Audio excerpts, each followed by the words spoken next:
பேசியிருந்தோம். ஒரு 4 எபிசோட் பேசினது கூட அதுக்கப்புறம் பேசலை. ஏன்னா அதுக்கப்புறம் நக்கீரனில் வந்து அவங்க பேச சொன்னாங்கன்னா அங்கே ஒரு 22 வாரம் பேசணும், 22 எபிசோட் பேசணும். இருந்தாலும் அங்கே சொல்ல விடுபட்ட செய்திகள் மற்றும் நம்ம சேனலில் நம்ம சோழர்களை பற்றி பேசின ரெக்கார்டு வேணும் அப்படிங்கிறதுக்காகவும் இதில் பேச ஆரம்பிக்கிறேன். முடிஞ்ச அளவுக்கு நக்கீரனில் சொல்லாத செய்திகளையும் சேர்த்து இதில் சொல்கிறதுக்கு நான் முயற்சி செய்கிறேன். இந்த வீடியோக்களையும் தொடர்ந்து பாருங்கள். சோழர்கள் மீது வைக்கக்கூடிய பெரிய குற்றச்சாட்டு என்னென்னா, அவங்க ஒன்றும் பண்ணலங்க, ஃபுல்லாக கொள்ளையடித்தாங்க, கோயில் கட்டினாங்க, பூசாரி கொடுத்தாங்க, தேவதாசி உருவாக்குனாங்க. பார்த்திங்கன்னா இந்த 4 குற்றச்சாட்டு வந்து வழக்கமாக எல்லாருமே சொல்லுவாங்க.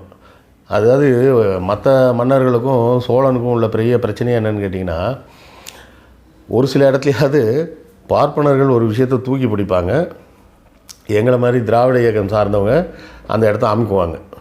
நாங்கள் சில விஷயத்தை தூக்கி பிடிப்போம், பார்ப்பனர்கள் அமுக்குவாங்க. ஆனால் சோழர்கள் விஷயத்தில் மட்டும் எனக்கு ரொம்ப வருத்தம் என்னென்னா, பார்ப்பனர்களும் போட்டு அவனை மட்டமாக தான் பேசுவாங்க, முற்போக்கு சிந்தனை பேசுகிறவங்களும் மட்டமாக தான் பேசுவாங்க. அது எதனாலன்னு எனக்கு புரியலை.